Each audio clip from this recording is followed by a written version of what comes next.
Introdução geral. E se nós não morrêssemos mais? E se o último suspiro não encerrasse nada? Se não houvesse silêncio na morte, mas continuidade? E se os mortos não fossem ausentes, mas presentes em outra forma? A humanidade sempre alimentou sonhos, temores e esperanças sobre o que vem depois da morte. Os livros sagrados, as doutrinas filosóficas, as experiências místicas e as revelações mediúnicas tentaram, cada qual a seu modo, lançar alguma luz sobre esse território desconhecido. Mas e se? E se a morte, tal como concebemos, não existisse de fato? E se o espírito humano, ao deixar o corpo, não apenas sobrevivesse, mas mantivesse uma presença palpável, física, visível, ao ponto de seguir convivendo com os vivos quase sem ser notado como diferente? Essa é a hipótese que exploro aqui. Não como uma especulação fria, mas como narrativa viva, encarnada em personagens e situações. Imagine um mundo onde os mortos não vão embora, onde permanecem materializados, onde a separação entre vida e morte é porosa, indistinta, ambígua, onde os mortos trabalham, estudam, amam, sem comer nem beber, mas com todos os outros gestos da existência. O mundo não seria o mesmo. Parte A. A materialização do espírito, um corpo após o corpo. A primeira vez que vi meu pai depois da morte foi no corredor de casa, e eu não sabia que ele havia morrido. Acordei com o som do portão se abrindo. Era madrugada. O vento fazia as folhas secas da mangueira rodopiarem na calçada, e o barulho dos galhos balançando parecia uma respiração antiga, cansada. Olhei para o relógio, 2h37 da manhã. Levantei meio tonto. Fui até a janela da sala e vi o vulto de um homem atravessando o quintal em direção à porta da cozinha. Conhecia aquele andar. Era o andar do meu pai. Ele tinha voltado de viagem. Pensei. Deveria ter antecipado a chegada. Abri a porta devagar, com um sorriso sonolento no rosto, já preparando alguma piada sobre ele ter esquecido a chave outra vez. E ali estava ele. A mesma calça jeans gasta, a camisa branca que ele sempre usava nos retornos, a barba mal feita e o mesmo olhar, um olhar fundo, que parecia atravessar a gente como uma luz atravessa vidro. Ele me olhou e disse: "Filho, estou com saudade." Foi só no dia seguinte que soube.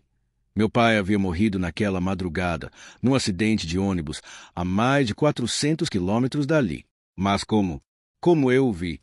Como ouvi sua voz? Como senti sua mão tocar meu ombro?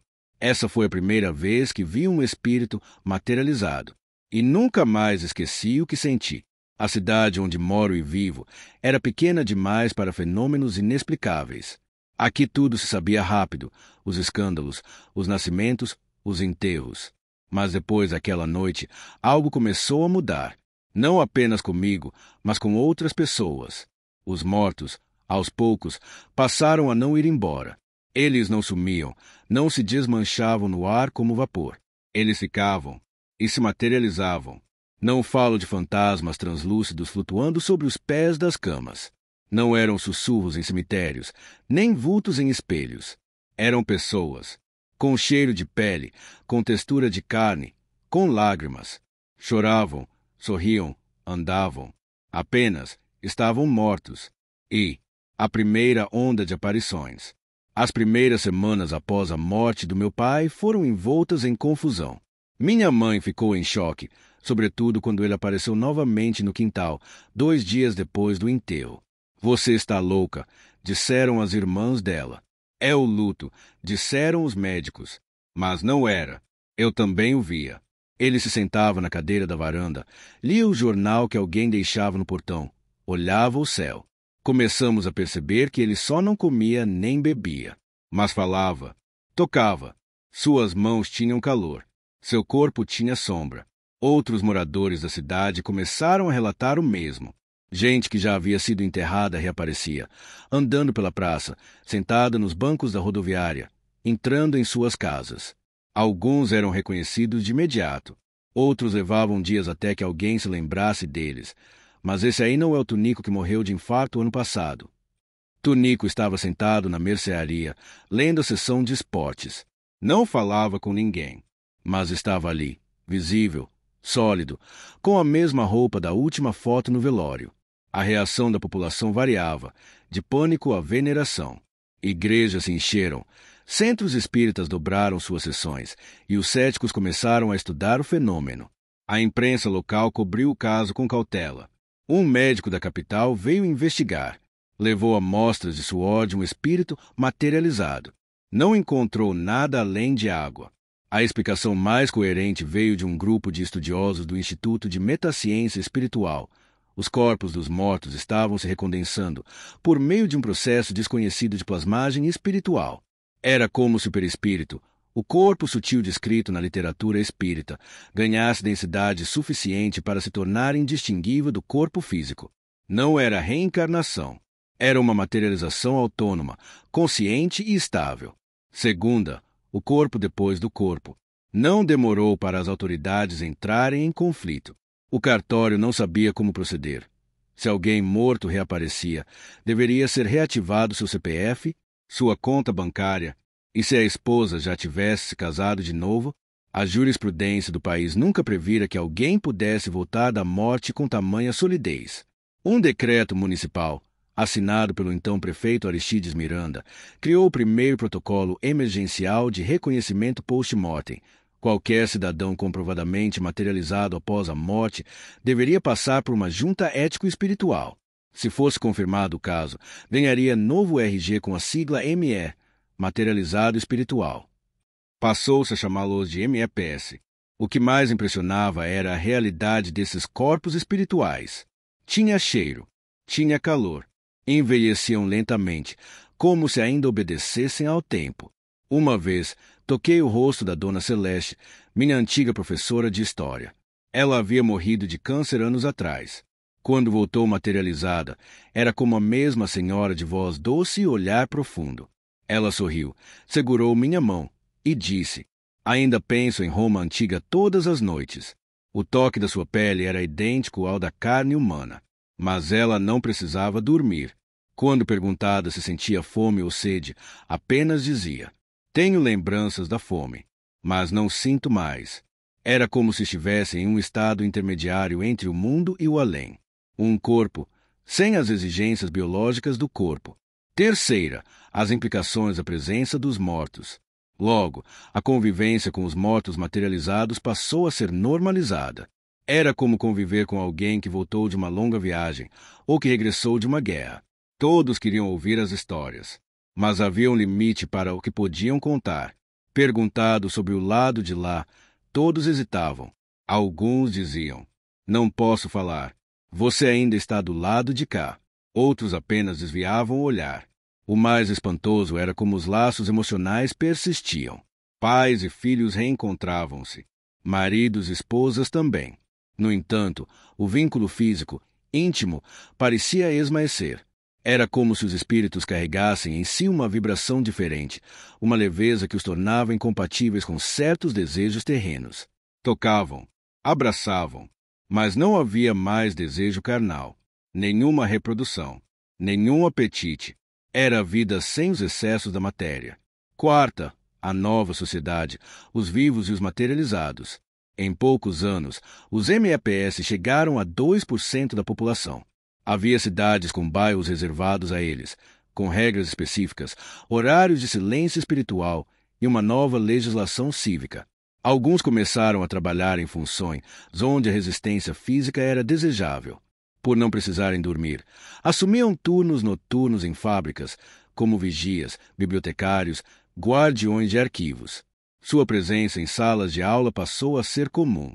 Sua calma, sua paciência, sua voz, tudo neles era como uma lembrança viva do que fomos, mas melhorada. Outros, no entanto, recusavam-se a viver como vivos. Preferiam os campos, os mosteiros, as regiões isoladas. Diziam que aquilo tudo era transitório, que logo teriam de partir, e não queriam criar novas raízes. Vê, a diferença invisível. A grande inquietação passou a ser: como diferenciar um vivo de um materializado? As aparências, os gestos, o comportamento, tudo era igual. Houve casos de pessoas que se relacionaram por meses com alguém, sem saber que era um MEP, até que surgiram os chamados testes de vitalidade biológica, que envolviam aferição de temperatura interna, resposta enzimática e observação da absorção alimentar. Como os MEPS não digeriam, não suavam, nem defecavam, a diferença podia ser comprovada, mas apenas com exames laboratoriais. Na convivência comum, no olhar, no aperto de mão, não havia diferença. Sexta, a ética dos reencarnados materiais. Com o passar dos anos, a convivência com os materializados tornou-se corriqueira. Crianças cresciam ouvindo histórias de parentes que haviam retornado e se acostumavam a vê-los como parte da sociedade. Não demorou, no entanto, para surgirem conflitos morais, legais e existenciais. Uma das maiores questões era: se o espírito pode se materializar e viver como qualquer outro, então a morte deixou de ser um limite absoluto. Os religiosos mais ortodoxos acusavam os MEPS de serem intrusos do além, e alguns os chamavam de anjos decaídos ou mesmo demônios camuflados. Os materialistas, por sua vez, viam nos MEPS uma ameaça à ciência tradicional. Eles desafiam as leis da biologia, dizia o Dr. Hélio Trindade, biólogo da Universidade Federal do Oeste. O problema não é a presença deles, é o que isso significa para os fundamentos da nossa realidade. Havia quem idolatrasse os materializados. Uma nova seita, chamada a Nova Presença, passou a considerá-los guias espirituais encarnados, e muitos dos MEPS começaram a atrair seguidores. Isso gerou desconforto social. Uns os tratavam como santos, outros como mortos-vivos. Havia pânico e idolatria na mesma proporção.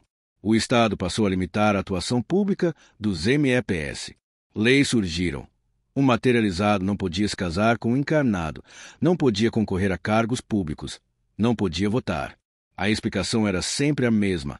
Sua condição os colocava fora do ciclo biológico constitucional. Eles não viviam, nem morriam, apenas permaneciam. A Associação Nacional dos Materializados, ANM, entrou com dezenas de ações judiciais por discriminação espiritual.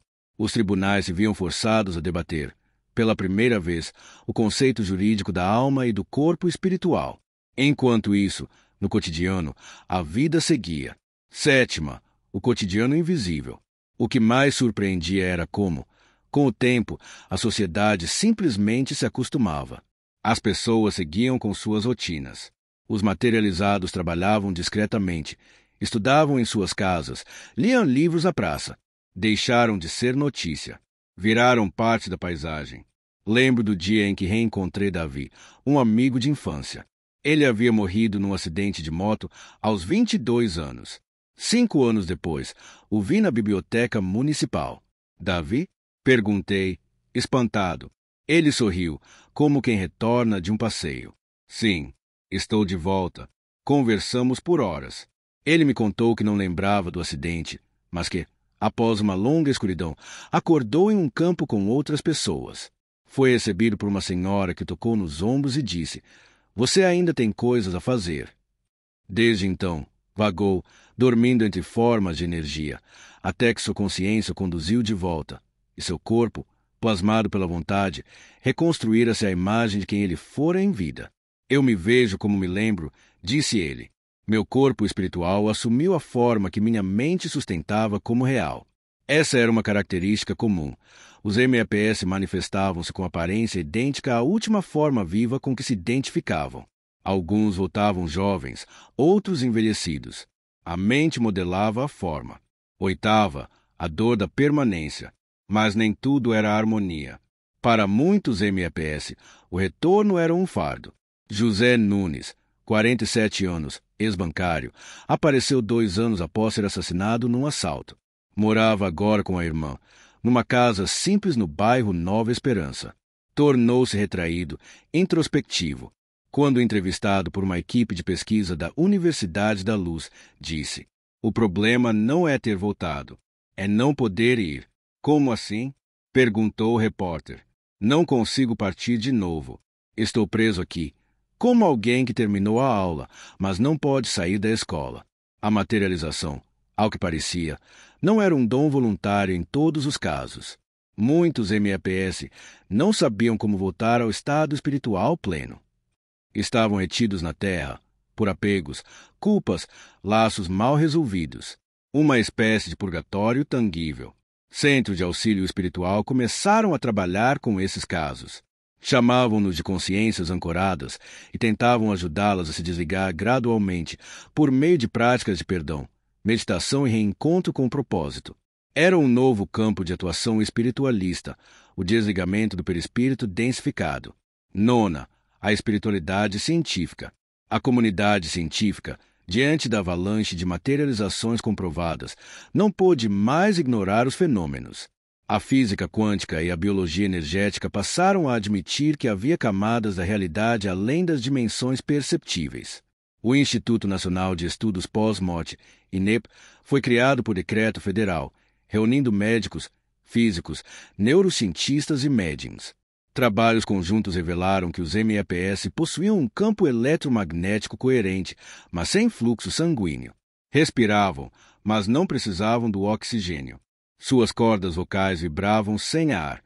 Tocavam objetos, mas sem desgastar suas articulações. Em laboratório, foi possível isolar uma partícula tênue de comportamento oscilante presente no corpo dos MEPS. Foi nomeada de partícula E2, cuja densidade parecia responder ao estado emocional do espírito. Quando o MEP entrava em angústia, sua presença tornava-se turva. Quando estava em paz, sua matéria se estabilizava. A matéria do espírito é emocional, declarou a doutora Lívia Moutinho, uma das coordenadoras do INEP. Não há célula, não há carne. O que vemos é sentimento condensado. Essa frase ficou famosa. X. O sentido da vida mudou. Com a presença dos mortos materializados, as perguntas mudaram. Já não se falava em o que há depois da morte, mas o que há depois do retorno. As pessoas passaram a encarar a existência com mais responsabilidade. Sabiam que a morte não era fim, que poderiam voltar, visíveis, tangíveis, e ter de lidar com seus erros. Isso transformou o comportamento coletivo. As taxas de criminalidade caíram. O número de suicídios reduziu-se em 70%. A maioria compreendia que o sofrimento não acabaria com a morte. A consciência continuaria e poderia se reconstituir materialmente. A educação espiritual tornou-se disciplina obrigatória nas escolas. A ética passou a ser ensinada como ciência de sobrevivência do ser. Os velórios tornaram-se diferentes. Já não havia desespero, mas expectativa. As famílias diziam: ele pode voltar. Ela ainda não se despediu. E, de fato, muitos voltavam. O último encontro. Passaram-se 17 anos desde a morte do meu pai. Nesse tempo, ele se manteve conosco, firme, presente, sólido. Mas numa manhã de outono, o encontramos sentado na varanda, olhando o céu. Seu corpo começava a esmaecer. Está na hora, disse ele, com um leve sorriso. Tentamos segurá-lo. Tentamos tocar suas mãos, mas elas se desfaziam como névoa morna. Obrigado por me deixarem ficar. Agora posso ir. Ir para onde? Perguntei, com lágrimas nos olhos. Para o lugar de onde viemos todos. A verdadeira casa. Então ele se foi. Não morreu de novo. Apenas partiu. De forma serena, como uma vela que se apaga sem vento. A materialização do espírito após a morte, tornando-se indistinguível do corpo físico, abriu um novo ciclo da humanidade. Redefiniu a vida, a ética, a fé e o conhecimento. Mostrou que a consciência, sustentada pelo amor e pela memória, pode modelar-se em matéria. E nos fez perguntar: se não morrermos, o que devemos ser?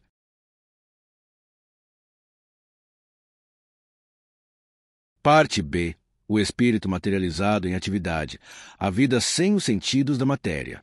Eu acordo cedo, tomo banho, escovo os dentes por hábito, visto minha roupa de sempre e vou ao trabalho. Só não como mais, nem bebo, e sabe o que é mais estranho? Nem sinto falta disso. Testemunho de Ricardo Almeida, MEP, professor universitário. E o despertar da rotina. A cidade já acordava em silêncio. Eram daqueles dias frios em que a cerração cobre as ruas feito um manto úmido e espesso. Mas no andar de cima, pontualmente às 5h30, o senhor Ricardo Teixeira já se levantava. Ele não precisava mais dormir, mas ainda respeitava os horários. Vestia sua calça social de sempre, camisa azul engomada e sapatos pretos polidos que, curiosamente, nunca se desgastavam. Ricardo era um MEP há 6 anos. Morreu de um infarto fulminante enquanto preparava uma aula sobre ética para o curso de filosofia, mas voltou 2 semanas depois, materializado, pleno, sereno. Sua esposa o encontrou na sala de aula da faculdade, revisando anotações com sua caligrafia inclinada, como se nada tivesse acontecido. Hoje, Ricardo dá aula normalmente. Chega no horário, prepara o quadro, conversa com os alunos, responde e-mails, participa de reuniões. À primeira vista, ninguém suspeita de sua condição. Sou um corpo de ideias, costuma dizer. A carne era só vestimenta. Seus alunos, ao descobrirem a verdade, reagiram de formas distintas. Alguns, assustados, evitaram contato. Outros passaram a ouvi-lo com atenção reverente, como se cada aula fosse um testamento. E havia quem ficasse fascinado. Como é viver sem comer? Perguntavam. Ele respondia com simplicidade. A fome foi um hábito. A sede, uma lembrança. Hoje, respiro ideias. Segunda, a sociedade em adaptação. À medida que os MEPS se multiplicavam, embora sempre em número proporcionalmente pequeno, novas estruturas de integração foram surgindo. Os espíritos materializados assumiram postos de trabalho, cargos educacionais, funções administrativas e culturais. Contribuíam com seu tempo, sem remuneração, já que não precisavam de sustento. Sua motivação era intelectual, espiritual ou moral. A Constituição foi alterada para permitir que MEPS atuassem em determinadas funções de utilidade pública. Eles passaram a ser aceitos em conselhos acadêmicos, órgãos de preservação histórica, arquivos nacionais e até em comissões interespirituais de legislação. Não podiam concorrer a eleições, nem assumir cargos com poder executivo, mas tornaram-se agentes de conhecimento. Na educação, foi onde mais se destacaram. A Universidade dos Eternos, fundada em Salvador, contava com 70% do corpo docente composto por MEPS. Eram professores incansáveis, que preparavam aulas com rigor e traziam relatos que atravessavam experiências de vida e de morte. Seus cursos mais procurados: Ética Cósmica, História Interdimensional, Filosofia da Reencarnação, Estudo das Vidas Não-Vidas. Eram respeitados e eram, acima de tudo, atuantes. Terceira, o corpo que não come. A maior curiosidade pública era sempre sobre alimentação. O senhor sente vontade de comer? Perguntava a repórter. Não, dizia Ricardo. Sinto memória do ato de comer. Lembro do gosto do café, do cheiro do pão. Mas não desejo mais. Nem poderia digerir. E se tentar, o alimento não entra. A boca aceita, mas a deglutição falha. É como tentar engolir fumaça. Diversos testes laboratoriais foram feitos. Foi possível observar que o aparelho digestivo dos MEPS era incompleto. O esôfago existia, mas a conexão com o estômago funcional não ocorria. Não havia sucos gástricos, não havia peristaltismo. Era um sistema oco, funcional apenas na forma externa. Isso não impedia que, por cortesia, os MEPS se sentassem à mesa, acompanhassem os familiares em refeições, brindassem com taças simbólicas. Era como se honrassem os rituais, mas não participassem dos processos fisiológicos. Os mais sensíveis diziam que estar com eles à mesa era como cear com uma lembrança. Quarta, o lazer dos espíritos. Surpreendentemente, os MEPS mantinham interesses culturais e recreativos. Iam ao teatro, ao cinema, assistiam documentários, liam romances, jogavam xadrez, ouviam música clássica, faziam caminhadas, não por necessidade física, mas por contemplação. Alguns tornaram-se cronistas, escrevendo sobre a nova condição de viver entre mundos. Outros se tornaram conselheiros informais, ouvindo as dores dos vivos com compaixão serena. José Ayrton, que havia sido arquiteto, materializou-se 2 anos após sua morte e recomeçou a desenhar, mas agora suas construções não eram feitas para serem erguidas. Eram projetos para cidades espirituais. Minha prancheta é meu altar, dizia. Ele não comia, não bebia, mas seus desenhos vibravam. Um grupo de MEPS passou a organizar festas sem comida, chamadas de rodas de lembrança. Eram encontros onde vivos e materializados partilhavam memórias dos pratos que amavam, descrevendo com palavras o sabor de uma infância, a textura de um amor. É possível se alimentar da recordação, dizia Dona Célia, poetisa MEP. A memória tem tempero. V. A nova economia do tempo. Os MEPS mudaram a relação com o trabalho. Por não se cansarem, não adoecerem e não precisarem de salário, passaram a atuar por vocação. Escolhiam funções que consideravam úteis à humanidade e nelas permaneciam com dedicação total. Hospitais passaram a contar com MEPS como acompanhantes voluntários. Ficavam ao lado de doentes terminais, oferecendo silêncio e escuta. Alguns pacientes diziam que a presença deles era como um bálsamo, como uma ausência da morte. Na construção civil, os MEPS criaram grupos de apoio noturno. Ajudavam na fiscalização, organizavam ferramentas, supervisionavam riscos. Em bibliotecas, tornaram-se catalogadores, restauradores de livros raros. Com olhos atentos e mãos pacientes, manuseavam documentos que poucos vivos tinham coragem de tocar. Não cobravam, não pediam férias. Estavam ali por missão, mas nem todos queriam servir. Sexta, os que se rejeitaram. Nem todos os espíritos materializados viam vantagem na nova condição. Alguns se sentiam condenados à presença. Sentiam falta da sensação de sono, do prazer da comida, do calor do vinho, do relaxamento de uma rede. Uma associação foi criada, Movimento pela Rematerialização Inversa, MRI. Seus membros exigiam o direito de se desmaterializar voluntariamente.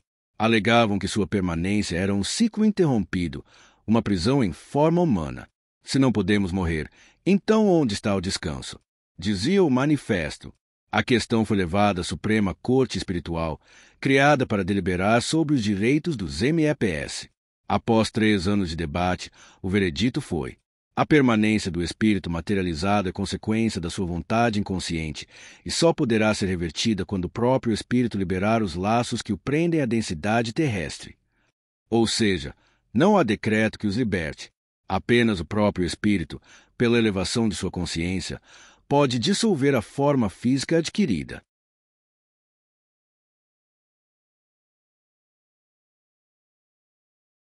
Sétima, os rituais do não-vivo.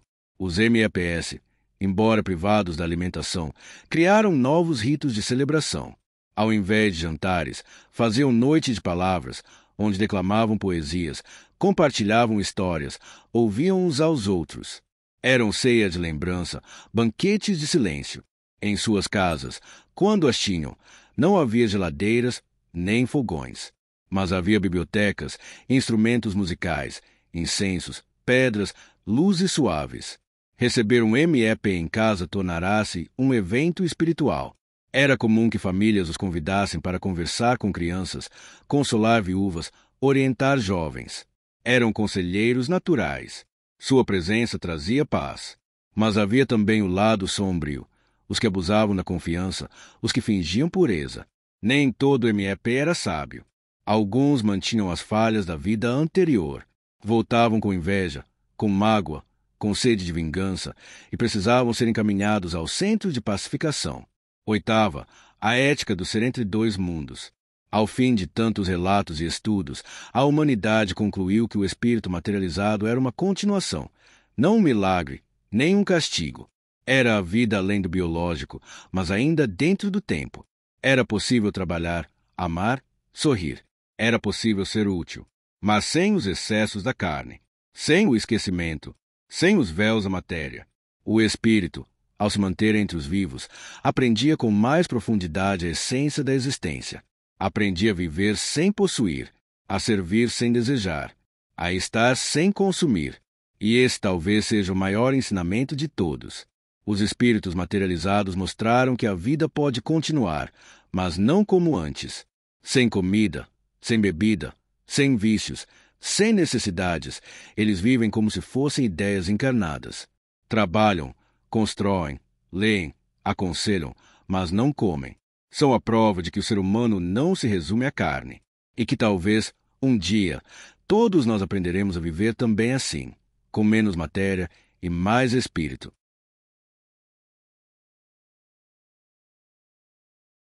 Parte C. Quando o morto volta para casa. Convívio, afeto e reconhecimento. Mamãe, o vovô voltou. Ele está no sofá com o Bolinha e os dois estão dormindo igualzinho. Relato de Laura, 6 anos, sobre o avô falecido há 3 meses. E o primeiro reconhecimento. A casa estava em silêncio, como toda manhã de sábado. Dona Teresa, viúva há 2 anos, arrumava as almofadas da sala, sem esperar que algo diferente interrompesse sua rotina. Mas quando entrou no corredor, parou subitamente. Lá estava Gilberto, seu marido, sentado na poltrona onde costumava ler.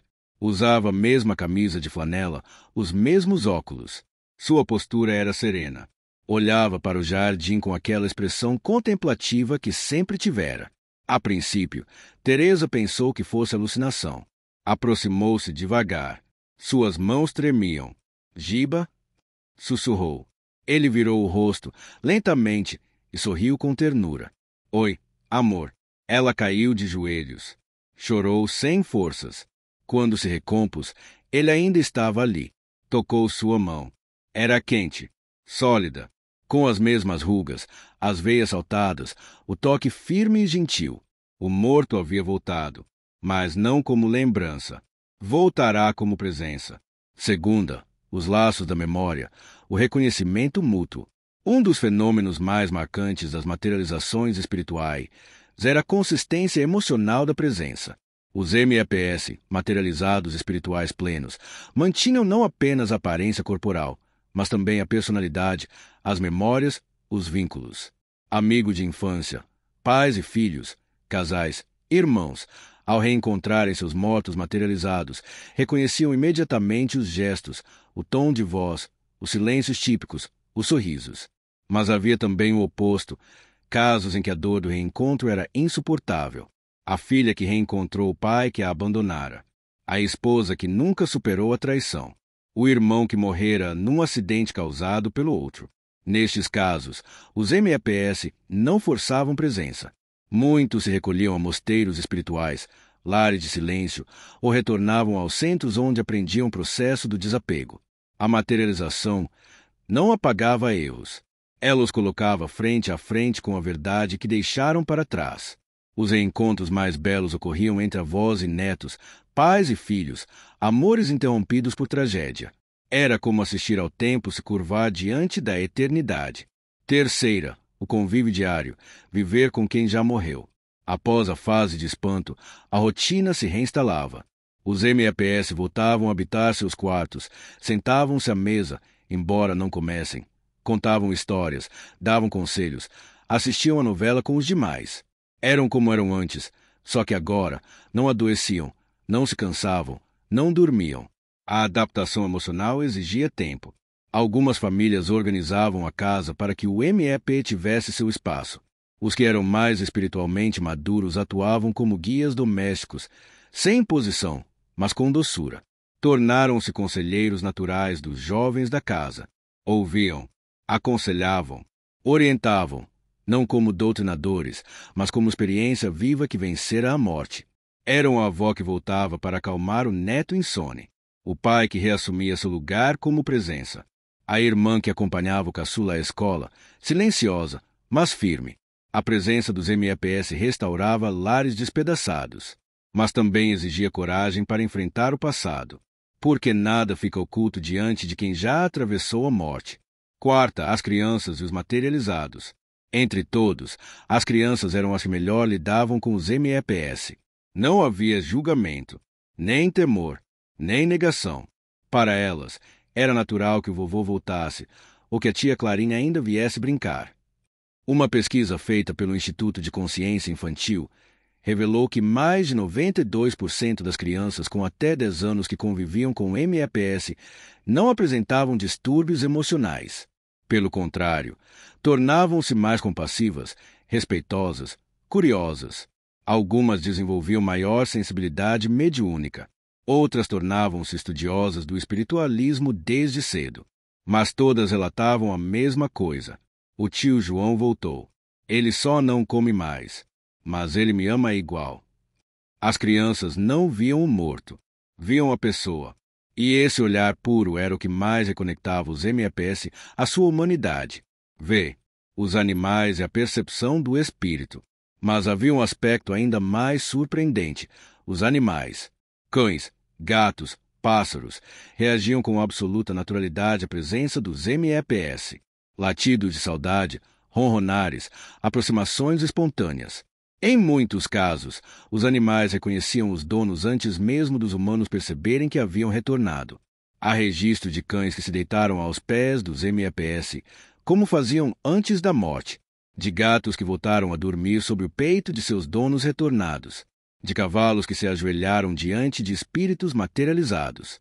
A explicação era simples. Os animais sentem a essência, não a aparência. Para eles, o espírito do dono jamais partirá. Ao se materializar, apenas tornava-se visível e o coração já sabia. Um dos relatos mais comoventes foi o de Bento, um Golden Retriever que, após o falecimento do dono, permaneceu 5 meses deitado junto ao túmulo, recusando comida. Quando o MEP voltou e reapareceu na porta da casa, o concorreu em direção a ele, morreu subitamente aos seus pés. Dizia-se que morrera de alegria, ou que, tendo cumprido seu ciclo de espera, agora podia partir também. O MEP, chamado José Miguel, passou a cuidar de outros cães abandonados. Tornou-se conhecido como protetor das criaturas.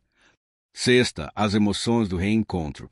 Mas o reencontro também trazia cargas emocionais inesperadas. Muitos viam nos MEPS um alívio, outros, uma cobrança.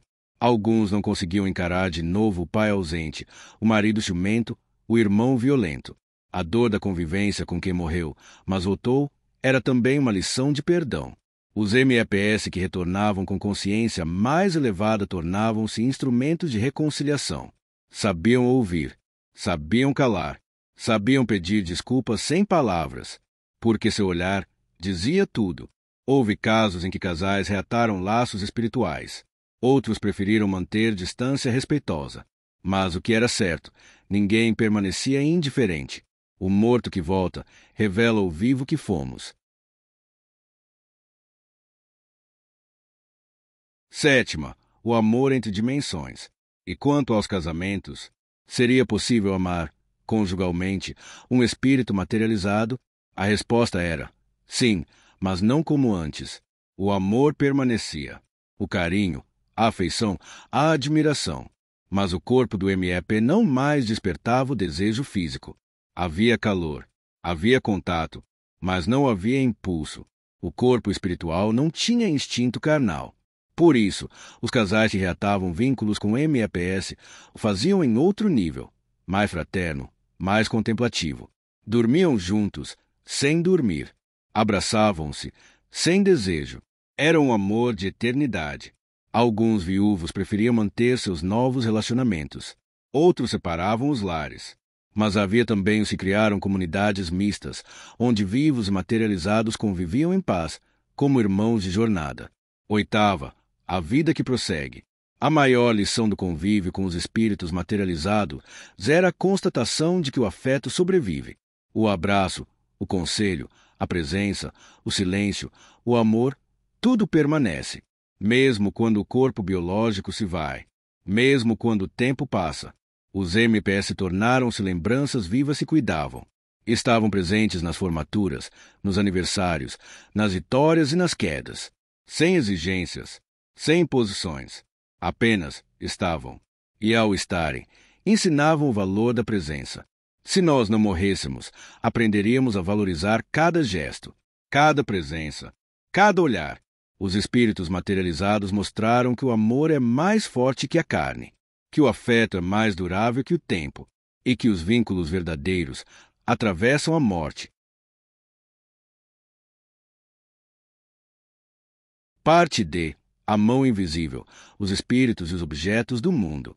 Abri a gaveta e lá estava tudo organizado como papai fazia. O lenço dobrado em triângulo, a caneta azul na diagonal, o relógio parado na hora em que ele morreu. Achei que fosse minha imaginação. Mas então a porta se fechou sozinha, e ouvi seus passos descendo as escadas, como sempre fazia. Relato anônimo, Instituto de Fenômenos Espirituais Cotidianos, IFEC. E, quando o espírito puxa a cadeira, a primeira vez se perceberam a movimentação física concreta de um espírito materializado foi em Porto Alegre, na casa de uma senhora viúva chamada Lourdes Marcondes. Ela preparava o chá da tarde quando, sem mais nem menos, a cadeira do seu falecido marido recuou sozinha e se posicionou ao lado da mesa. Era o mesmo gesto que ele fazia toda tarde ao chegar do trabalho. Ela congelou, mas quando se virou, viu-o ali, materializado, sorrindo com os olhos. Não havia ruído, nem ventos. Ele apenas puxou a cadeira. A partir desse momento, os relatos se multiplicaram. Espíritos materializados estavam abrindo portas, empurrando móveis, lavando louças, escrevendo cartas à mão. Tocavam objetos com total destreza. Não como fantasmas de filmes, mas como seres que retomavam, com delicadeza e memória, sua relação com o mundo físico. Segunda, a mecânica do contato. Pesquisadores do Instituto Nacional de Física Espiritual, IFE, desenvolveram sensores específicos para medir a densidade da energia emitida pelas mãos dos MEPS ao tocarem objetos. Descobriu-se que o toque espiritual materializado produz uma leve vibração no objeto tocado, com ressonância semelhante à do contato humano, mas com temperatura constante e sem descarga eletrostática. Não havia suor, nem oleosidade, mas havia peso e pressão. Portas se abriam, botões eram pressionados, canetas funcionavam, o teclado do computador respondia. Em outras palavras, o espírito materializado podia escrever e digitar normalmente. Isso gerou uma revolução nas relações profissionais e domésticas. MEPS começaram a organizar arquivos, datilografar memórias, restaurar bibliotecas, consertar pequenos objetos até bordar, apenas pela continuidade do gesto. Terceira, os objetos da saudade. Para muitos MEPS, os objetos tinham carga afetiva. Voltavam a casa para manusear seus livros preferidos, suas coleções, suas roupas antigas. José Mauro, que fora ferreiro em vida, voltava diariamente à oficina onde trabalhará por 40 anos. Pegava o martelo, a bigorna, o alicate e polia ferramentas apenas pelo prazer do ofício. Disse, certa vez, não é o ferro que eu toco, é a lembrança do que fui. Esse fenômeno foi chamado de simbiose com objeto afetivo. Ou seja, o espírito tende a interagir com aquilo que simboliza sua identidade terrena. A máquina de costura da avó, o pincel do pintor, o piano do músico, o terço do devoto, tornavam-se pontos de contato entre o mundo visível e o mundo da memória. Esses objetos, ao serem tocados pelos MEPS, vibravam de maneira especial. Equipamentos medidores captavam sutil alteração na densidade do ar ao redor, como se o objeto reconhecesse o espírito de seu dono. Quarta, a escrita dos mortos. Os MEPS materializados adquiriram grande relevância cultural quando passaram a escrever suas memórias, reflexões e poemas. Livros começaram a ser publicados com sua autoria interdimensional confirmada, após verificação técnica de autenticidade. Os manuscritos passavam por análise caligráfica, energética e linguística. Muitos deles trouxeram contribuições filosóficas, relatos da transição da morte e registros históricos de épocas que haviam testemunhado. Havia inclusive um jornal dos ausentes, publicação semanal escrita exclusivamente por materializados, trazendo crônicas, cartas aos vivos, contos e ensaios. Circulava em formato impresso e digital. Em uma das edições mais marcantes, um autor escreveu: "Aprendi a segurar a caneta de novo. O papel me recebe como antes, mas agora escrevo com outra mão, a do espírito que desperta." Vê, a música e a matéria é invisível. Outro campo de intensa manifestação foi o musical. Espíritos que haviam sido músicos voltavam a tocar seus instrumentos com maestria, mesmo que haviam perdido parte da capacidade física antes da morte. Era comum ver pianistas idosos que, ao materializarem-se, recuperavam a agilidade das mãos da juventude. O mais célebre caso foi o de Ítalo Bernardes, maestro pernambucano, que voltou 10 anos após sua morte para reger uma sinfonia inédita que afirmava ter composto Entre Mundos. A obra foi executada por uma orquestra mista, com músicos vivos e outros MEPS, em um concerto histórico transmitido internacionalmente. Violinos, tambores, flautas, todos respondiam ao toque espiritual. A vibração do som era real. O aplauso foi universal. Sexta, os riscos e as regras. Nem todos os MEPS usavam essa capacidade para fins elevados. Houve casos de manipulação de documentos, invasões, trocas de objetos pessoais e até intervenções não autorizadas em processos técnicos. Para isso, foi aprovada uma legislação específica, o Código de Ética Intermaterial, que proibia expressamente a interferência de MEPS, equipamentos hospitalares sensíveis, cofres e arquivos sigilosos, sistemas digitais de votação, laboratórios de risco químico-biológico. Além disso, cada MEP, ao se manifestar fisicamente, deveria se registrar, sob pena de restrição de acesso a espaços públicos. Mesmo assim, casos de uso indevido continuaram ocorrendo, embora em pequena escala. A natureza moral da maioria dos materializados impedia desvios, mas onde a liberdade, sempre há margem para o erro. 7. O cotidiano silencioso. Nas casas simples do interior, o toque dos espíritos tornava-se cotidiano. Puxavam cortinas, arrumavam a cama, acendiam velas, tocavam retratos. Era comum que o objeto se movesse discretamente, sem espanto. Muitos familiares diziam: "Eu não o vejo, mas sinto quando ele passa o pano no altar." Era o gesto que dizia mais que palavras. A mãe que ajeitava o cabelo da filha antes da entrevista. O avô que arrumava o banquinho da escola. A irmã que limpava o porta-retrato na sala. São gestos pequenos, mas que afirmam a eternidade do amor. 8. A arte da matéria espiritual. Por fim, surgiu um novo movimento cultural, a arte manipulada por MEPS. Eles passaram a pintar telas com pigmentos leves, a esculpir a argila com precisão, a moldar objetos em madeira. Algumas obras foram vendidas, mas a maioria era ofertada como expressão pura do espírito. A Bienal Interexistencial de Curitiba foi o primeiro evento que reuniu obras de vivos e MEPS. Havia instalações sensoriais, performances onde vivos e materializados dançavam juntos, e obras em que o pincel se movia sozinho, guiado por mãos já falecidas, mas perfeitamente tangíveis. A crítica especializada foi unânime. É a arte sem ego, feita por quem já atravessou o próprio nome. A capacidade dos espíritos materializados de interagir com objetos não é apenas um fenômeno físico. É a continuidade do afeto pela matéria que os conectou à vida. Se nós não morrêssemos, descobriríamos que cada coisa que tocamos carrega em si o gesto de quem fomos, e que talvez ainda estejamos segurando coisas que acreditávamos ter deixado para trás.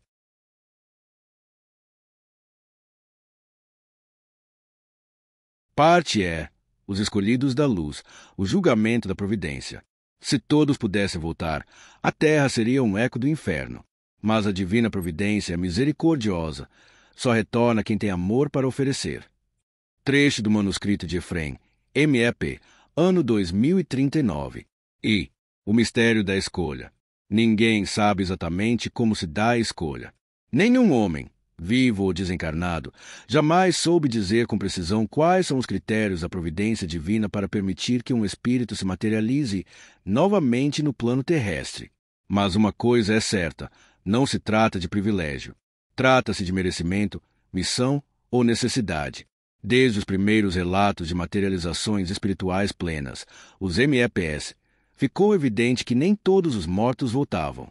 Na verdade, pouquíssimos retornavam. E havia um padrão. Eram pessoas boas, reconhecidamente justas, misericordiosas. Tinham morrido de forma súbita ou injusta. Deixaram pendências emocionais ou morais. Possuíam um lastro espiritual, ligado a outras almas em aprendizado. Assim, emergiu a verdade silenciosa. Não é o espírito que decide voltar. É Deus quem chama. 2. A justiça da seleção. Imagine um mundo onde qualquer um pudesse se materializar, onde a morte fosse apenas uma troca de roupa, e os tiranos, corruptos, violentos, perversos pudessem voltar, com todos os seus poderes, memórias e interesses. Seria o caos. A opressão se tornaria imortal. A injustiça tomaria corpo eterno. Por isso, desde o primórdio da manifestação espiritual física, a providência instituiu barreiras invisíveis, filtros de luz, campos morais, escaninhos do coração. Somente aqueles cuja vibração fosse pura ou estivesse profundamente arrependida eram autorizados a vestir novamente o manto da matéria. Chamavam isso de triagem celeste, um processo silencioso, invisível aos olhos humanos, mas imensamente claro no plano superior. Nele, Os espíritos eram convidados, jamais forçados, a retornar, e mesmo assim, só se voltassem com amor como missão. Terceira, o Conselho dos Retornados. Em 2042, formou-se um colegiado de 12 MAPS cuja missão era relatar suas experiências de escolha e retorno. Reuniam-se no alto de uma colina em Minas Gerais, no antigo mosteiro restaurado. Lá, meditavam, oravam, escreviam. Cada um deles trazia uma história profundamente simbólica. Compartilho 3. Joana Naves, a mãe despedida. Morreu ao dar à luz seu terceiro filho. Após anos de devoção, entrega e fé, partiu sem poder criá-lo. No plano espiritual, pediu à providência que lhe permitisse acompanhá-lo até os 18 anos. Foi atendida. Retornou como MEP, vivendo discretamente como tia da criança. Criou com amor silencioso, até o dia de sua maioridade. Naquela noite, desmaterializou-se suavemente. 2. Efrém dos Anjos, o poeta da paz. Assassinado aos 26 anos por denunciar crimes ambientais, teve seu corpo jogado no rio. Seu clamor por justiça foi ouvido. Retornou 9 meses depois e tornou-se cronista invisível das dores do mundo. Escrevia sob pseudonimos, reconfortando corações e denunciando injustiças com sabedoria. Era presença firme onde havia medo. 3. Dona Sofia Rocha, a guardiã dos perdidos. Morreu de causas naturais aos 87 anos. Podia descansar, mas pediu para voltar. Por quê? Porque queria ajudar os que não tinham ninguém. Tornou-se cuidadora de órfãos, mulher de oração, avó de almas abandonadas. Sua casa virou um farol de consolo. Disse certa vez: voltei porque amar ainda me fazia falta. 4. A triagem da consciência. Os relatos dos MAPS revelavam um padrão espiritual. Antes de serem autorizados a retornar, passavam por uma profunda triagem de consciência. Era como se revivessem todos os atos, todas as palavras, todos os silêncios. Sentiam o que causaram nos outros. As lágrimas se provocaram, os sorrisos se despertaram, os gestos que curaram ou feriram. Era uma catarse moral. Aqueles cuja balança da alma pendia para a luz eram acolhidos, não como prêmio, mas como instrumento da providência. Esses voltavam com um brilho no olhar, uma sobriedade, uma humildade. Não falavam de si, falavam do amor. Vê, os que não podem voltar. E os maus? Muitos se perguntavam se também voltariam. Se poderiam retornar para se vingar, retomar o poder, reatar laços doentios. Mas a resposta era clara: não. A providência não permite o retorno dos perversos. Mesmo que se materializassem por força própria, por obsessão, desejo ou magia, sua permanência era breve, instável, dissolvida pela luz. Alguns tentavam forçar a volta por rituais sombrios, mas seus corpos se desmanchavam. Não suportavam a densidade da luz que sustenta a matéria espiritual. Outros conseguiam se manter por horas ou dias, mas traziam um rastro de dor, peso, angústia. Eram sombras com forma, e logo eram recolhidos por legiões de purificação. O mundo espiritual não é indiferente. Ele observa, ele protege. 6. Os motivos do retorno. A providência não escolhia arbitrariamente. Os escolhidos retornavam por 3 motivos principais. Um motivo relacional. Quando laços amorosos foram abruptamente cortados, um filho sem pai, um casamento interrompido, um amigo que partiu sem se despedir, a providência permitia o retorno para a conclusão afetiva. Não se tratava de apego, mas de cura kármica. 2. Motivo de missão. Alguns voltavam para cumprir tarefas inacabadas, ensinar, proteger, alertar, construir. Eram médicos, professores, líderes espirituais que haviam partido antes do tempo. Sua volta era uma continuação da obra. 3. Motivo de expiação amorosa. Alguns retornavam para reparar erro de forma silenciosa. Não pediam reconhecimento. Apenas queriam fazer o bem onde antes feriram. A expiação não era castigo. Era oferta de amor. 7. Os sinais da escolha. Como saber se alguém foi escolhido? Os sinais eram sutis, mas claros. O MEP irradiava paz, serenidade e lucidez. Sua presença confortava, não assustava. Tinha consciência de sua condição. Não se exibia. Sabia o momento de chegar e o de partir. Tinha olhos profundos, como quem já viu o infinito. Tocava os outros com compaixão, não com vaidade. Esses eram os sinais. E com o tempo, as famílias aprendiam a reconhecê-los. Oitava, a proteção da terra. O retorno seletivo dos justos impediu que a terra fosse dominada pelos maus. Enquanto os perversos seguiam seu caminho de aprendizado nas regiões inferiores, os MEPS atuavam como guardas invisíveis do mundo.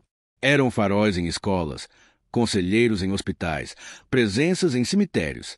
Auxiliavam viúvas, protegiam crianças, consolavam os tristes. A sua ação era discreta, mas profunda. Sua presença não era política, era espiritual. Eles não tomavam poder, tomavam responsabilidade. E com isso, impediam o domínio do medo. Nona, a escolha é da luz. No final das contas, tudo se resumia a isso. A luz escolhe quem já escolheu a luz. Ninguém força o céu. Ninguém negocia com Deus. A providência vê além da aparência. Ela examina o coração. E somente aquele cuja alma está pronta para servir, e não para dominar, é chamado de volta. Aqueles que voltavam sabiam disso. Por isso andavam humildes, em silêncio, com a doçura dos que já não precisam provar nada. Se nós não morrêssemos e todos voltássemos, o mundo seria um abismo. Mas a providência divina é sábia. Ela permite apenas aos bons de coração, aos que têm amor como missão, aos que aceitaram servir. E assim, a terra é protegida, a humanidade é amparada. E a morte, enfim, se torna uma porta, não para todos, mas para os que sabem amar.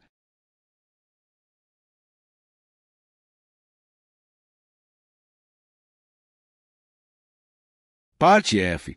O adeus silencioso, quando o espírito aprende a partir. Não é a eternidade que nos prende, mas o amor que não sabe deixar ir. Quando chega o tempo, a alma parte em paz, leve, pronta para novos caminhos. Reflexão de Helena, MEP Guia Espiritual, 2045. E o tempo da permanência. O tempo da permanência de um espírito materializado no plano terrestre não pode ser medido pelas horas ou anos como fazemos na vida física. No mundo espiritual, o tempo é uma dimensão fluida, moldada pela necessidade do aprendizado, do amor e da missão. Quando um espírito retorna após a morte, ele carrega consigo pendências emocionais, morais e relacionais que precisam ser sanadas. Essa estadia, ainda que palpável para os vivos, é apenas um capítulo na imensa jornada da alma. Em muitas ocasiões, famílias relataram que, após meses ou anos de convivência com o espírito materializado, a presença começou a diminuir, tornando-se cada vez mais sutil até desaparecer. Não como uma perda dolorosa, mas como uma libertação pacífica, um reencontro com a verdadeira liberdade. Dona Laura, uma das primeiras testemunhas da materialização, descreveu o momento em que seu marido se despediu. Era como se ele soubesse que seu trabalho aqui estava feito. Quando nosso filho finalmente encontrou paz e aceitou a ausência do pai, ele se tornou leve, quase transparente, e então, num silêncio doce, se foi. Não houve tristeza, só um calor suave que ficou em meu coração. Essa experiência ilustra que a permanência do espírito está vinculada a um propósito maior, que ultrapassa as fronteiras do tempo e do espaço, e que a liberdade é o último presente que o espírito oferece aos seus entes queridos. Segunda, a cura das pendências. As pendências são as cadeias invisíveis que prendem o espírito ao plano material. Podem ser ressentimentos não expressos, perdões não concedidos, palavras que ficaram presas na garganta, gestos que não foram feitos. São contas emocionais que ainda não foram quitadas. O processo de cura dessas pendências é lento e profundo, semelhante a uma limpeza interior que envolve tanto o espírito quanto os vivos. O materializado ajuda a remendar feridas, a fazer reparações, a lançar perdões e a receber outros, transformando dor em luz. Muitos espíritos que retornam testemunham que a cada gesto de amor, cada conversa sincera, cada abraço acolhedor, sentem-se mais leves, como se fossem retirando de suas costas uma carga invisível, mas pesada. O equilíbrio vibratório alcançado com a conclusão das pendências permite que o espírito encontre novamente a paz, abrindo as portas para sua libertação definitiva. Terceira, a aceitação dos vivos. Um aspecto delicado e fundamental na permanência dos espíritos materializados é a aceitação por parte dos vivos. Nem todos estão prontos para conviver com uma presença que transcende a vida e a morte. Há aqueles que negam a realidade, preferindo o silêncio da ausência. Outros se resistem, vivendo em um estado de apego que impede a natural evolução do espírito e de si mesmos, e há ainda os que se apegam de forma doentia, buscando conforto onde deveria haver libertação. Porém, a verdadeira libertação, para o espírito e para os vivos, acontece quando a família e os amigos conseguem aceitar a ausência física, enquanto acolhem a presença espiritual com serenidade e amor. Este foi o caso da família de Miguel, que viveu durante 2 anos com o espírito materializado do patriarca. Quando a esposa finalmente aceitou que ele não estaria mais ali, o espírito sentiu que sua missão havia sido cumprida e se despediu. Foi um momento de silêncio e compreensão, e não de perda. A aceitação dos vivos é, assim, um convite para o espírito seguir sua jornada e um ato de amor que traz paz a todos. Quarta, a escolha do espírito. É importante destacar que o retorno do espírito materializado não é uma imposição. Ele possui o livre-arbítrio para escolher permanecer ou partir a qualquer momento. Esta escolha é também uma forma de respeito pelo processo de evolução de todos os envolvidos. O espírito parte quando percebe que sua presença já não é necessária, quando sente que não está mais contribuindo para o crescimento de sua família, ou quando o apego começa a criar sofrimento. Muitos espíritos relatam uma sensação crescente de leveza e uma vontade natural de respirar ar novo, de correr novos caminhos espirituais, de transcender o plano materializado. A partida, portanto, é uma nova chegada, o começo de um novo ciclo de aprendizagem e evolução. V. O desapego e a evolução. O processo de despedida do plano físico é uma lição profunda de desapego para o espírito materializado. Ele aprende a confiar no fluxo da vida, a aceitar as transformações e a compreender que sua missão ali foi cumprida. Essa confiança permite que a alma se desprenda das amarras da matéria e se entregue ao plano espiritual superior, onde o crescimento é limitado e livre de qualquer restrição física. Ao abandonar a manifestação material, o espírito se prepara para as etapas seguintes de sua jornada evolutiva, que podem incluir a reencarnação, a vivência em planos mais sutis ou a atuação como guia espiritual para os que ainda vivem. Sexta, a reencarnação, novos começos. A reencarnação é a continuação natural da evolução espiritual. Quando o espírito deixa o plano materializado, ele pode, se assim for necessário para seu aprendizado, renascer em outro corpo, em outra família, em outra época e condição. Este ciclo de vidas permite que a alma vivencie diferentes experiências, supere desafios e desenvolva virtudes, consolidando seu progresso. O espírito que parte da manifestação materializada leva consigo as memórias espirituais das experiências vividas, as lições aprendidas e o amor cultivado, que servirão como base para seu próximo caminho. Sétima, os encontros e despedidas. A despedida do espírito materializado é sempre um momento carregado de emoção e significado. Para os que ficam, pode ser um instante de silêncio, de reconhecimento e de renovação. Essa despedida não representa um abandono, mas uma entrega consciente à providência divina, a certeza de que o amor permanece, independentemente da presença física. Os rituais que cercam esse momento podem ser simples: um olhar prolongado, um toque delicado, uma última palavra sussurrada. E então, o espírito parte com a serenidade daquele que cumpriu sua missão. Oitava, a sabedoria do adeus. Com o tempo, as famílias e os próprios espíritos aprendem que o adeus é uma parte natural da vida e da morte. Amar, afinal, é também saber deixar ir, permitindo que o ciclo da existência siga seu curso harmonioso. O ciclo do espírito, portanto, não termina na materialização nem na permanência física. Ele apenas se transforma, dando espaço para o novo, para o crescimento e para a renovação.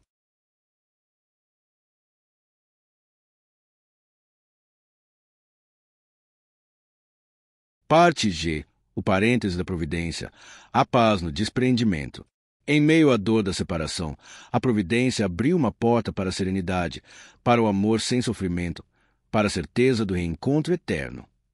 Diário de Ana Luz, MEP, 2047. E o parêntese no sofrimento. Desde tempos imemoriais, a morte foi associada ao sofrimento da separação, o vazio deixado nos corações e o medo do esquecimento. Para muitas famílias, o último adeus é o momento mais doloroso da existência. Mas, em tempos recentes, Com o avanço das manifestações espirituais, tornou-se evidente que a providência divina, em sua infinita misericórdia, abriu um parêntese no sofrimento humano e espiritual. Este parêntese permite que as almas boas possam se desfazer do corpo material sem a dor cruel da separação brusca. É um processo suave, que envolve a aceitação gradual, a comunicação silenciosa e o acolhimento amoroso de todos os envolvidos. Segunda, a transição gradual. A transição da vida para o plano espiritual, para essas almas escolhidas, não é repentina nem traumática. Pelo contrário, ocorre de forma lenta e progressiva. O espírito vai se desprendendo do corpo físico pouco a pouco, até que a materialização desapareça quase imperceptivelmente. Durante esse tempo, os familiares percebem uma presença constante e reconfortante, que vai diminuindo a ansiedade, o medo e a tristeza. Esse processo evita o choque da perda, permitindo que as emoções se ajustem com serenidade, preparando o coração para a aceitação da nova realidade. Terceira, o papel dos espíritos materializados. Os espíritos materializados que vivenciam essa transição atuam como pontes entre os mundos. Eles acalmam os corações e as almas dos amigos e parentes que ficam para trás, transmitindo mensagens de esperança, de amor e de continuidade. Essas presenças sutis, mas tangíveis, dissipam a angústia do luto, promovendo a cura interior e o entendimento do ciclo natural da vida, da morte e da reencarnação. Quarta, o entendimento progressivo. Com o passar do tempo, as partes envolvidas, vivos e espíritos, aprendem a compreender o processo como parte da existência. A aceitação da morte deixa de ser um tabu ou um fim absoluto para se tornar uma passagem, uma transformação. Essa compreensão profunda traz paz e alívio, fortalecendo os laços invisíveis que unem as almas além da matéria. V. A influência na cultura e na sociedade. Este parêntese de paz influenciou profundamente a forma como as sociedades encaram o morrer. Rituais funerários se transformaram, passando a valorizar o acolhimento emocional e espiritual. As comunidades aprenderam a celebrar a vida que se transforma e não a temer a morte. Essa mudança gerou efeitos positivos na saúde mental e no convívio social, reduzindo traumas e depressões causadas pela perda. Sexta, o testemunho dos familiares. Muitos familiares relataram experiências que confirmam a existência desse processo de transição suave. Helena, que perdeu o marido após longa doença, contou. Ele foi se despedindo aos poucos. Naquela última semana, parecia que ele estava em 2 lugares ao mesmo tempo, aqui conosco e além, preparando seu caminho. Não houve tristeza, só uma paz que nos envolveu. Esses testemunhos comprovam que o parêntese aberto pela providência é real, tangível e transformador. Sétima, o impacto espiritual. No plano espiritual, esse processo é visto como uma misericórdia da divindade, que poupa o espírito e os seus entes queridos do sofrimento inútil. A passagem tranquila permite que o espírito conserve suas forças para os desafios seguintes da jornada evolutiva. Ao mesmo tempo, os vivos recebem o conforto necessário para continuar sua caminhada com esperança.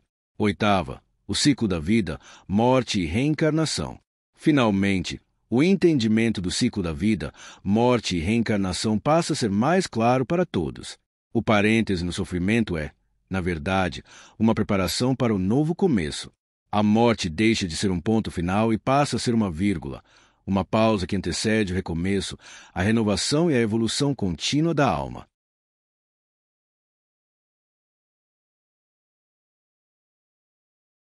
Parte H. A revolução da consciência, transformações na humanidade e na alma. E a nova visão da humanidade, um despertar coletivo. A revelação de que a vida não termina com a morte física e que os espíritos podem se materializar entre nós, provoca um despertar coletivo na humanidade. A identidade do ser humano como um mero corpo físico é substituída por uma compreensão mais ampla. Somos essências imortais, em constante processo evolutivo. Exemplo: imagine uma criança que, ao perder um avô, sente a presença dele em casa de forma tangível. Essa experiência, longe de causar medo, desperta nela a noção de que o avô não desapareceu, mas apenas mudou de estado. Essa certeza modifica sua percepção da vida e da morte para sempre. Esse novo paradigma estimula o respeito entre as pessoas, já que o próximo é visto como um espírito em jornada. A violência, O preconceito e a indiferença perdem espaço para o entendimento, a empatia e a solidariedade. Segunda, transformações na espiritualidade, a prática do amor consciente. O que antes era fé abstrata torna-se experiência palpável. A espiritualidade deixa de ser um conjunto de crenças para se transformar em uma prática diária, em um modo de vida fundamentado no amor incondicional e na responsabilidade pela própria evolução e pela dos outros. Relato: Maria, professora e MEP, compartilhou que após sua materialização temporária, suas aulas passaram a incluir ensinamentos sobre a vida após a morte, promovendo uma cultura de respeito e bondade entre seus alunos. Essa prática trouxe redução de conflitos e maior cooperação entre as crianças. Meditação, oração e atos de caridade são reconhecidos como ferramentas poderosas para elevar a frequência espiritual e preparar o espírito para suas jornadas, sejam elas terrenas ou extrafísicas. Terceira, renovação da filosofia, ética e responsabilidade expandida. A filosofia é chamada a repensar suas bases. O dualismo cartesiano, que separava corpo e alma, dá lugar a uma visão holística, onde a matéria é a expressão transitória do espírito. Com a certeza das consequências espirituais das ações, surge uma ética ampliada, que considera não apenas o impacto imediato, mas as repercussões para múltiplas existências. Reflexão: se nossas escolhas reverberam por vidas futuras, não deveríamos agir com maior sabedoria, amor e consciência? Filósofos e pensadores se dedicam ao estudo da alma, da reencarnação e da interconexão entre todos os seres, fomentando uma ética universal. Quarta, as religiões em transformação, da doutrina à experiência. As instituições religiosas enfrentam um momento histórico. Aquilo que antes era dogma cego é questionado pela experiência direta dos fiéis e dos MEPS. Surge um ecumenismo espiritual que valoriza a essência comum a todas as religiões, o amor, a compaixão e a busca pela transcendência. Exemplo: igrejas que antes condenavam manifestações mediúnicas agora as acolhem como sinais da continuidade da vida, integrando rituais que celebram a presença espiritual e o reencontro. Líderes religiosos passam a atuar como facilitadores do diálogo entre os planos, promovendo a união das almas e a reconciliação entre diferenças. V. A nova atitude frente ao materialismo, a busca pelo essencial. A certeza da eternidade da alma traz à tona uma crítica profunda ao consumismo e ao materialismo desenfreado. As pessoas começam a perceber que bens materiais são efêmeros, enquanto os valores espirituais são eternos. Relato: Paulo, ex-executivo, relata que após ter contato com a materialização espiritual, vendeu seus bens supérfluos e passou a dedicar-se a projetos sociais, sentindo uma paz que dinheiro nunca proporcionou. Movimentos de simplicidade voluntária, sustentabilidade e consciência ecológica ganham força, alinhando-se com a valorização do ser em detrimento do ter. Sexta, impactos na sociedade, justiça, educação e saúde integral. Governos e instituições passam a incorporar valores espirituais em suas políticas. A educação inclui o ensino da ética, da espiritualidade e da responsabilidade universal. Sistemas de saúde mental reconhecem a importância do suporte espiritual para o bem-estar. Exemplo: escolas que adotam currículos com práticas de meditação e ensino sobre a vida após a morte apresentam redução significativa de casos de ansiedade e bullying. A justiça é orientada por princípios de reparação e reintegração, valorizando a transformação moral além da punição. Sétima, desafios e resistências, a caminho da luz. Naturalmente, a mudança enfrenta resistências. Medos antigos, interesses econômicos e ignorância geram conflitos. Mas a evidência crescente da materialização espiritual impulsiona o avanço do conhecimento e da consciência. Relato: Helena, psicóloga, relata sua luta para incluir terapias espirituais em seu atendimento, enfrentando o ceticismo, mas testemunhando resultados positivos que transformam vidas. A humanidade caminha rumo à luz, mesmo que de forma gradual e nem sempre linear. Oitava, o caminho da luz, a era da consciência. Diante do novo paradigma, surge a oportunidade de construir uma civilização baseada no amor, na fraternidade, na sabedoria espiritual. O entendimento da vida eterna reforça a urgência de viver com propósito e autenticidade. Reflexão final: quando a consciência desperta, a alma se liberta. A era da consciência é um convite para que cada ser seja protagonista de sua própria evolução, respeitando e amando a jornada de todos. Trecho inicial do poema. Álvares de Azevedo. Se eu morresse amanhã, se eu morresse amanhã, se eu morresse amanhã, quem choraria por mim? Quem suspiraria por mim? Quem oraria por mim?